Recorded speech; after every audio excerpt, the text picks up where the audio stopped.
Hello friends, this video on Thermodynamics part 13 is brought to you by examfear.com. No more fear from exam. Before watching the video, please make sure that you have watched part 1 to part 12. Well, 2 liters of an ideal gas at the pressure of 10 atmospheric pressure, it expands isothermally into vacuum until its total volume is 10 liters. How much heat is absorbed and how much work is done by the system with expansion. So this is a scenario we have. So this is a 2 liter gas at 10 atmospheric pressure and it expands in the vacuum, so this is 0, and expands to 10 liter. The new pressure I don't know. This is what happened. So I had 2 liter of gas, it became 10 liter, and it is done in vacuum. There is no external pressure. So how I have to find how much heat is absorbed, and please note it is isothermally. The first thing that comes to our mind is for isothermally is delta U will be 0. Correct? Because isothermal expansion there is no change in internal energy. So delta U is equal to 0 is nothing but Q plus W I know. So that is I know that Q is equal to minus W. That is something I know. So I have to find the heat absorbed, that is Q, and work done, that is minus W. Can I find Q? No. Can I find W? I can find, because W is nothing but P external into delta V minus. So what is the value of P external in vacuum? 0. So this becomes 0 into delta V. That becomes 0. So there is no work done on the system. So if W is 0, Q will be minus W. That is 0. So here my delta U is 0, Q is 0 and W is 0. There is no work done by system. There is no work done on system. There is no transfer of heat. There is no change in internal energy. So in these cases, everything is 0 because it's isothermal expansion in a vacuum. Let's take another example. Similar examples, 2 liter of the gas at 10 atm expands isothermally, but it is against a constant pressure until the volume becomes 10 liter. You have to find the heat absorbed and work done. Same thing here. So it was 2 liter here and 10 atm here, initial pressure. It became 10 liters. Final pressure I don't know, but the external pressure here is 1 atm. So here we have to find. The first thing again came to our mind the moment I saw isothermal is delta U is 0. That is, and Q plus W is 0, that is Q is equal to minus W. Same formula. Because delta U is 0, Q plus W is 0, Q becomes minus W. So I have to find Q and W. Can I find Q? Difficult to find. Can I find W? Yes, I can find. W I know is nothing but P external into delta V. That is minus P external into V final minus V initial. Put the values minus P external is 1 atm pressure, 1 atm into V final is 10, V initial is 2 liters.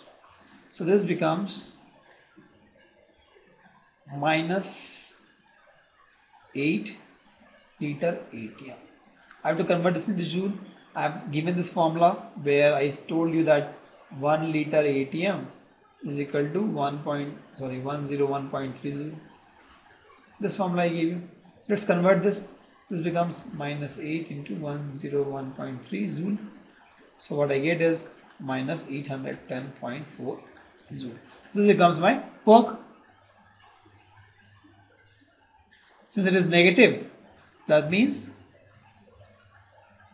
work is done by system, and Q was nothing but minus of W. So you put remove the minus sign, it becomes 810.4 joule. Since Q is positive, that means heat is absorbed by system. Correct? Because if Q is becoming positive, that means system is gaining some energy. So Q is positive. Let's take one more example. Assuming ideal behavior, calculate the work done when 1.6 moles of water vapors evaporates at 373 Kelvin against atmospheric pressure of 1 atm. So this is water I have kept in the open air. Normal 1 atm pressure is the external pressure and it evaporates. The temperature is 373 Kelvin. We have to find the work done where 1.6 moles of water vapor is evaporated. So here what is happening? Here if you see, I had water in the liquid form. It evaporates to become gas form. There is change in volume, you can see. The volume of liquid is less than the volume of gas. So there is change in volume. And that change in volume is responsible for the work done. Also the pressure is there. It's not zero. So I have to first find is the volume, change in volume. So for that I have to find the initial volume and the final volume. Right? So one thing I know is that initial volume is nothing but the volume of liquid and the final volume is nothing but the volume of gas. So let's find the initial volume, VI. It's nothing but this is VI and this is VF. So initial volume is nothing but volume of H2O liquid. Right? So H2O had, you want to find the molar mass, this becomes 2 plus oxygen 16, that is 18 grams per mole. So 1 mole of H2O is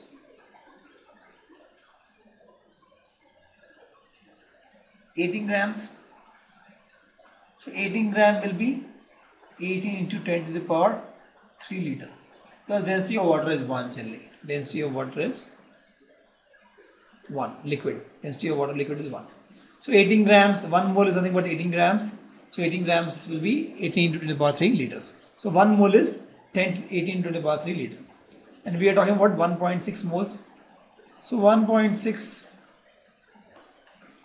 moles of H2O liquid will be 1.6 into 18 into 10 to the power minus 3 liters. You saw that this is nothing but 0.288 liter. This is the initial volume of water in the liquid form. Let's talk about the final volume. To find the final volume, we know the formula PV is equal to nRT. So V will be nRT by P. We know the N, we know R, we know T, we know P. We can find the volume. So will be nRT by, what is the value of N? 1.6 moles. R, since it is liter, 0.082. T, 373. By P, 1 atmospheric pressure. So you solve this, this becomes 48.93 liter. So final volume becomes 48.93, almost 49 liters. Initial volume was very less, 0.0288 liters. So work done, I know the formula is P external into delta V. Sorry, minus P external delta V. Right? That is minus P external into V final minus V initial. So let's put the value. Minus P external was what? 1 atmospheric pressure. 1. V final is what? 48.93 liter. V initial is 0.0288 liters. So you solve this, you get minus 48.90 liter atmosphere. This is what you get. I want to convert this into joule. So you multiply this with 101 point something. So 48.90 into 101.3. This becomes in joule because that's the conversion we know. This becomes 490. So here what we saw actually, the water had very less volume, it evaporated become water vapor pressure, water vapors, and the volume was very high, the delta V was very high, and there was some P external, that is 1 atm. With that we can find the work done by the system, and it will be negative. Let's understand the difference between heat, in fact I use the word heat flow always to avoid confusion, and work. What is the difference? If you see, I told that change in internal energy is nothing but heat flow plus work. What is the difference between these two? So heat flow refers to the more random form of energy, while work refers to the more organized form of energy. I'll again use the word heat flow to avoid confusion. So if you see here, in this case, for example, if you pass some heat, there's a heat flow from here to here, right? With this, the molecules here will become more random, right? It will become more and you get more energy.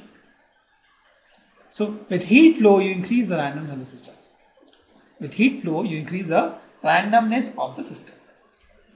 But if let's say do some work on the system by putting some mass, things becomes little organized. All these molecules are little organized. Correct. So both are form of energy, but heat flow is more of random form of energy and the workflow is more of organized form of energy. Thank you. Visit examfear.com to watch free educational videos, try free online tests, get the best quality study materials, study from the best tutors and mentors, and much more. Thanks once again.